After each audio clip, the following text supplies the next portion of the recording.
What if skipping meals could actually protect your heart? And what if the very same habit might also increase your risk of heart problems? Intermittent fasting has exploded in popularity. People around the world are using it to lose weight, boost energy, and even slow down aging. But behind the headlines and the social media trends, there's a serious question that matters to all of us. Can fasting truly make your heart healthier, or could it silently put you in danger? If you are someone who has ever wondered whether changing the hours when you eat could change the future of your heart, you are not alone. Millions of people are asking the same thing. In today's video, we will dive into the latest science to uncover both the benefits and the risks. By the end, you will understand why the answer is not a simple yes or no, and why the truth depends on how, when, and even who is doing the fasting. Hello and welcome. My name is Dr. Emily Carter, and I am here to guide you through the fascinating and sometimes confusing world of medicine and health tips. As a medical educator and researcher, I dedicate my work to translating complex science into clear, useful information that you can actually apply in your life. Today, we are exploring a topic that has captured enormous attention: intermittent fasting and its possible impact on heart health. Why should we care so much about this?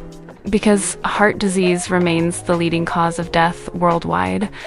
In the United States alone, someone dies every 33 seconds from cardiovascular disease. That means every minute we spend together is another reminder of why protecting our heart is so important. At the same time, intermittent fasting is one of the most popular health trends on the planet. Millions of people are skipping meals or limiting eating to short windows of time, all in the hope of feeling better and living longer. But is this trend a miracle, a myth, or something in between? Here is my promise to you. If you stay with me until the end of this video, you will not only learn what the latest studies reveal about fasting and the heart, but you will also hear practical guidance that can help you think more critically about your own choices. We will look at the potential benefits, the real risks, and why the answer is not black and white. So please, if you find this type of content valuable, take a moment to give this video a like, share it with a friend who may be curious about fasting, and subscribe to this channel. That way you will not miss future discussions where we bring medical science to life in ways that matter to you. Now, let us begin by setting the stage with some essential context. What exactly is heart disease? And why does it matter so much in this conversation? Before we can understand whether intermittent fasting helps or harms the heart, we first need to understand the problem we are trying to solve. When doctors and scientists talk about heart disease, they usually mean cardiovascular disease. This is not just one condition, but a group of problems that affect the heart and blood vessels. It includes coronary artery disease, which can lead to heart attacks, strokes caused by blocked blood flow to the brain, heart failure where the heart cannot pump effectively, and arrhythmias where the heartbeat becomes irregular. The numbers are staggering. According to the World Health Organization, cardiovascular diseases claim more than 17 million lives every single year. In the United States alone, more than 800,000 people die from heart disease annually. That means about 1 in every 5 deaths is linked to the heart. These conditions are not only deadly, but also deeply connected to lifestyle factors such as high blood pressure, obesity, diabetes, poor diet, lack of exercise, smoking, and chronic stress. In other words, the way we live each day either pushes us closer to risk or helps to protect us. Now, let us shift to intermittent fasting. What exactly is it? Intermittent fasting is not about what foods you eat, but about when you eat them. Instead of eating from morning until night, you limit your eating to specific windows of time. The most popular form is time-restricted eating, often called 16 to 8. This means fasting for 16 hours, usually overnight, and eating all of your meals within an 8-hour window during the day. Other approaches include alternate day fasting, where you eat normally one day and consume very few calories the next, or the 5 and 2 pattern, where you eat normally for 5 days and restrict calories for 2. Why has intermittent fasting become so popular? Many people report quick weight loss, improved energy, and even sharper mental clarity. Some animal studies and early human research have suggested that fasting might improve blood sugar control, lower inflammation, and even promote cellular repair. with heart disease being the #1 killer. It is no surprise that people wonder if fasting could be a tool to protect the heart. But here is where the debate begins. While some studies highlight positive effects, others raise concerns. For example, research presented by the American Heart Association in 2024 suggested that people who restricted their eating to only 8 hours per day had a significantly higher risk of dying from cardiovascular disease compared to those who ate over a longer window. That is the kind of surprising and somewhat alarming information that makes this conversation both important and complicated. So, the stage is set. On one side, intermittent fasting could help reduce risk factors such as obesity, high blood sugar, and high blood pressure, which are major drivers of heart disease. On the other side, very restrictive eating windows or poorly planned fasting may actually do more harm than good. The key is not just whether you fast, but how you fast, when you fast, and who you are as an individual. As we move forward, we will break this down into clear sections. We will look at how fasting works, what the potential benefits are, where the risks appear, and how doctors suggest monitoring health during fasting. By the end, you will see why the answer to our big question is not a simple yes or no, but a more thoughtful and balanced conclusion. Let us start by understanding what intermittent fasting really is. Intermittent fasting is a pattern of eating that alternates between periods of eating and periods of fasting. It is not about what you eat, but when you eat. The simplest way to describe it is that you restrict your food intake to a certain window of time each day and fast during the remaining hours. There are several common approaches, each with slightly different rules and goals. The most popular method is time-restricted eating, often called 16 to 8. In this approach, you fast for 16 hours. It's usually overnight, and consume all your meals within an 8-hour window during the day. For example, someone might eat between 10 in the morning and 6 in the evening, then fast from 6 in the evening until 10 the next morning. Another approach is alternate day fasting, where one day is a normal eating day and the next day is very low calorie, sometimes only 500 calories or less. The 5 and 2 method is another variation, where you eat normally for 5 days of the week and restrict calories on 2 non-consecutive days. The reason intermittent fasting has captured so much attention is that it triggers a series of metabolic changes in the body. During fasting periods, the body shifts from using glucose as its primary fuel to using stored fat, producing molecules called ketones that serve as an alternative energy source. This metabolic switch may improve insulin sensitivity and lower blood sugar levels. Fasting may also align with our natural circadian rhythms, the internal biological clock that affects metabolism, hormone production, and even sleep quality. Eating within daylight hours and fasting overnight can help support these natural rhythms. It is important to understand that intermittent fasting is not just a weight loss strategy. While it often results in reduced calorie intake and fat loss, it also influences hormone regulation, inflammation, and cellular repair processes. These mechanisms are what scientists believe could have effects on heart health, metabolism, and overall well-being. In the next section, we will explore how these potential benefits translate to cardiovascular health and what the research actually shows. Now, let us explore the potential benefits of intermittent fasting for heart health. One of the most visible effects is weight loss, particularly the reduction of abdominal fat. Central or belly fat is strongly linked to heart disease. So, losing this type of fat can have a meaningful impact on cardiovascular risk. Several studies show that people practicing intermittent fasting often experience lower body weight and body fat percentage compared to those following traditional calorie restriction. Fasting may also improve blood lipid levels, which are critical markers of heart health. Research indicates that intermittent fasting can lower total cholesterol and low-density lipoprotein, the so-called bad cholesterol, while sometimes increasing high-density lipoprotein or good cholesterol. Triglycerides, another important factor linked to cardiovascular disease, also tend to decrease during structured fasting periods. These changes may help reduce plaque buildup in arteries and improve overall vascular health. Blood pressure is another area where fasting shows promise. Some studies have found reductions in both systolic and diastolic blood pressure, which can be similar to the effects seen with first-line blood pressure medications. Improved blood pressure, combined with better lipid profiles, can collectively lower the risk of heart attack or stroke. Intermittent fasting may also influence blood sugar control and insulin sensitivity. When the body alternates between periods of fasting and feeding, insulin levels drop during fasting. Lower insulin levels can improve glucose management and reduce insulin resistance, which is a major contributor to cardiovascular disease. Additionally, fasting has been associated with lower levels of inflammation, measured by markers such as C-reactive protein. Chronic inflammation is now recognized as a key driver of heart disease, so reducing it could be highly beneficial. Finally, fasting may support cellular repair mechanisms. During fasting, processes such as autophagy become more active. Autophagy is the body's way of cleaning out damaged cells and regenerating healthier ones. In animal studies, this has shown potential protective effects for heart tissue, improving vascular function and even reducing damage after heart injury. While human studies are still limited, these mechanisms suggest that intermittent fasting could influence heart health beyond simple weight loss.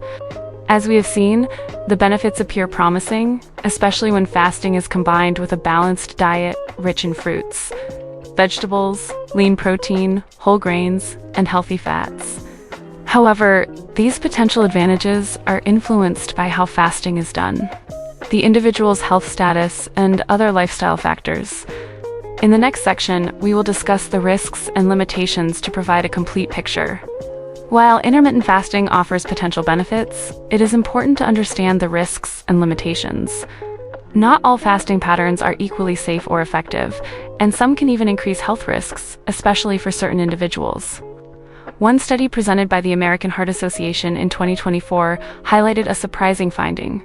Adults who restricted their eating to only 8 hours per day showed a 91% higher risk of dying from cardiovascular disease compared to those who ate over a 12 to 16-hour window. This suggests that overly restrictive fasting may not always protect the heart and can sometimes have unintended consequences. Another important consideration is the potential loss of lean body mass. If someone does not consume enough protein during the eating window, the body may begin breaking down muscle for energy. Maintaining muscle is essential for metabolism, strength, and overall health, especially for older adults. Excessive fasting without attention to nutrition can also lead to fatigue, dizziness, headaches, or low blood sugar. These effects can reduce quality of life and make fasting difficult to sustain long-term. Timing and food quality also matter. Eating very late at night or breaking a fast with highly processed, high-sugar, or high-fat foods can negate any benefits of fasting. Similarly, fasting in combination with high stress or inadequate sleep may increase inflammation rather than reduce it. These factors demonstrate that fasting is not automatically beneficial simply because it involves skipping meals. The way it is implemented is just as important as the act of fasting itself. It is also important to recognize that most of the positive studies on intermittent fasting are short-term, often lasting only a few weeks or months. Long-term randomized controlled trials showing reductions in heart attacks, strokes, or deaths are still lacking. Without this data, it is difficult to make strong conclusions about the long-term safety and effectiveness of fasting for heart health. Individual response can vary greatly depending on age, medical conditions, medications, and lifestyle. Finally, fasting is not suitable for everyone. People with advanced diabetes who use insulin or other medications that lower blood sugar are at risk for dangerous hypoglycemia. Those with existing heart disease, arrhythmias, or severe medical conditions should avoid fasting unless supervised by a healthcare professional. Pregnant or breastfeeding women and anyone with a history of eating disorders should also exercise caution. Understanding these risks helps balance the potential benefits, reinforcing that intermittent fasting is not a one-size-fits-all solution. Now, let us discuss when intermittent fasting may be helpful and when it may not be the best choice. Intermittent fasting can be useful for adults who are overweight or obese and struggle with continuous calorie restriction. In these cases, fasting provides a structured way to reduce daily calorie intake, which can support weight loss and improve metabolic health. People with early insulin resistance or prediabetes may also benefit, as fasting can help improve blood sugar control and reduce insulin spikes when combined with a nutritious diet. However, intermittent fasting is not suitable for everyone. Individuals with advanced diabetes who take insulin or other glucose lowering medications face a risk of dangerously low blood sugar during fasting periods. People with known cardiovascular disease, such as heart failure, arrhythmias, or previous heart attacks, may experience added stress on their heart if fasting is not carefully monitored. Older adults may also be at risk of muscle loss or nutrient deficiencies, particularly if protein intake is insufficient. Pregnant or breastfeeding women, as well as anyone with a history of eating disorders, should avoid intermittent fasting unless under strict medical supervision. The timing and method of fasting also play a crucial role in determining its safety and effectiveness. Fasting that aligns with natural circadian rhythms, such as overnight fasting with an eating window during daylight hours, appears to be more beneficial than fasting late at night. Extremely short eating windows, prolonged fasts, or irregular fasting patterns can increase stress on the body and potentially counteract any benefits. The key message is that intermittent fasting is highly individualized. Its effects depend on who is doing it, how it is implemented, and the context of their overall health and lifestyle. Fasting may help some people improve cardiovascular risk factors like weight, blood sugar, and cholesterol, while for others, especially those with existing medical conditions or poor dietary quality, it may increase risks. Understanding your own health, consulting a healthcare professional, and carefully planning fasting patterns are essential steps before attempting intermittent fasting. In the next section, we will talk about monitoring and safety, including what measurements and signs to watch for if you decide to try intermittent fasting for your heart health. Finally, let us discuss monitoring and safety for intermittent fasting. If someone chooses to practice fasting, it is important to keep track of key health indicators to ensure it is done safely. Blood pressure should be monitored regularly, as it is a primary marker of heart health. Resting heart rate can also provide information about cardiovascular function. Blood tests are useful to track cholesterol levels, including low-density lipoprotein, high-density lipoprotein, and triglycerides. Monitoring glucose, insulin, and hemoglobin A1C helps assess blood sugar control and insulin sensitivity. Some doctors may also check markers of inflammation, such as C-reactive protein, which can indicate cardiovascular risk. It is also important to monitor body composition and muscle mass, especially for older adults. Ensuring adequate protein intake and strength training can help preserve lean muscle while fasting. Paying attention to warning signs is critical. If you experience dizziness, fainting, irregular heartbeat, extreme fatigue, or other concerning symptoms, it is essential to stop fasting and seek medical evaluation. These signs indicate that the fasting pattern may be too aggressive or not suitable for your individual health. Food quality and timing are equally important. Breaking a fast with nutrient-rich meals that include protein, fiber, and healthy fats is better than consuming highly processed or sugary foods. Fasting that aligns with natural circadian rhythms, such as overnight fasting with eating during daylight hours, appears to be safer and may maximize benefits. Avoid skipping essential nutrients, and remember that fasting is only one piece of the puzzle for heart health. Intermittent fasting should be viewed as an addition to proven heart protective strategies, not a replacement. Maintaining a balanced diet, engaging in regular physical activity, managing stress, and avoiding smoking remain the cornerstones of cardiovascular health. Fasting may complement these strategies, but it is not a magic solution. By tracking health indicators, listening to your body, and combining fasting with a healthy lifestyle, it can be approached safely and potentially offer benefits for some individuals. In summary, monitoring, awareness, and medical guidance are key to practicing intermittent fasting safely. Understanding your personal health profile, responding to warning signs, and combining fasting with quality nutrition and lifestyle habits ensures that you are making informed choices that support heart health. In this extra section, let us address some common myths and frequently asked questions about intermittent fasting and heart health. This will help clarify confusion and provide additional value so you can make informed decisions. First, a common myth is that fasting automatically leads to heart protection for everyone.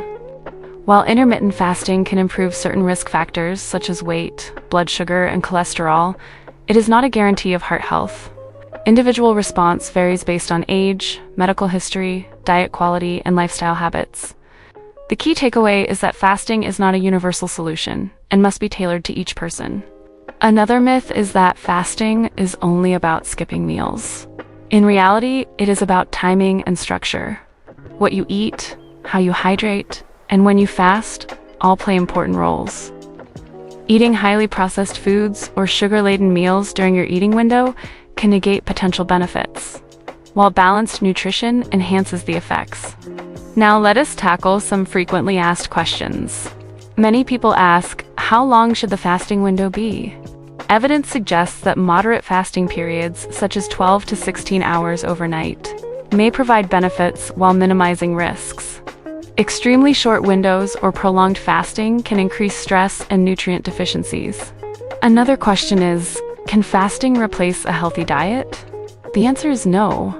Fasting is most effective when combined with a nutrient-rich, balanced diet. Skipping meals while continuing a poor diet will not provide heart protective effects and may even be harmful. Some viewers wonder, is intermittent fasting safe if I already have heart disease?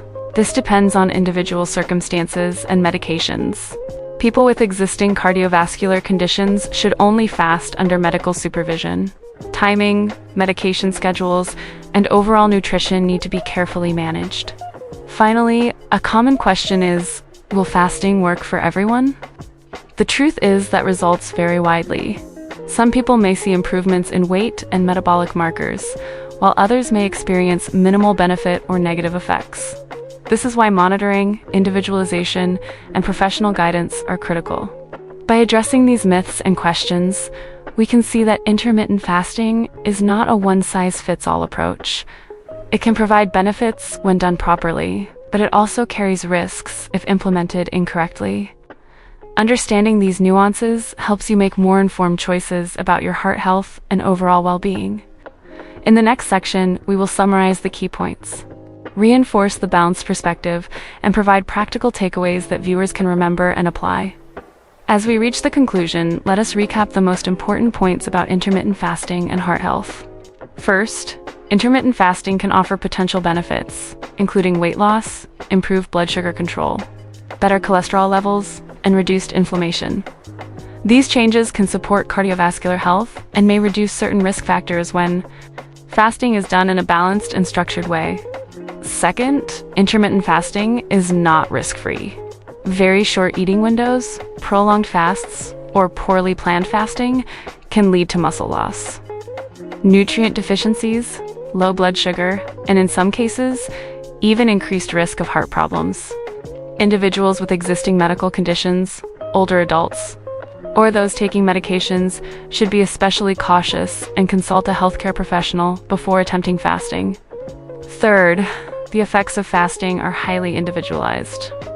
Whether intermittent fasting helps or harms the heart depends on your personal health, the type of fasting you choose, how it is implemented, and how well it is combined with other healthy lifestyle habits.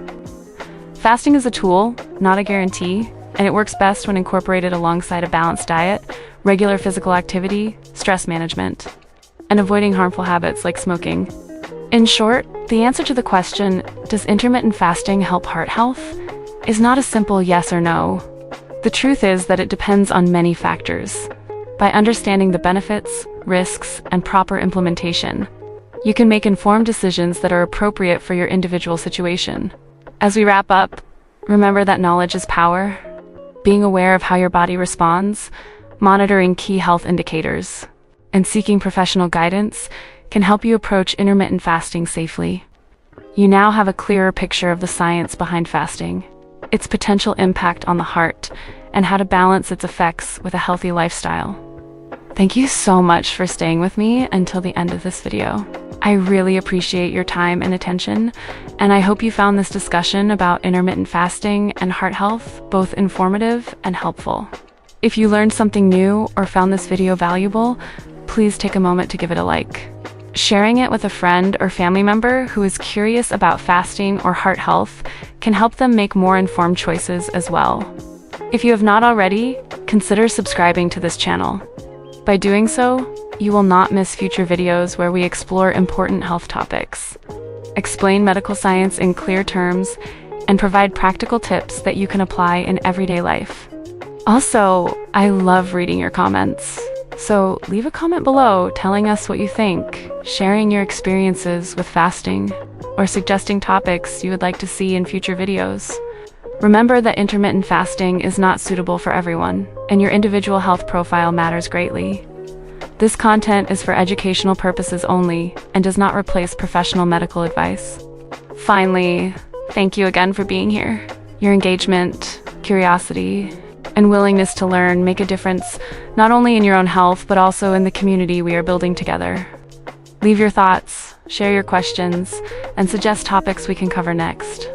Your voice matters, and I look forward to reading and responding to your comments. Stay healthy, stay informed, and I will see you in the next video.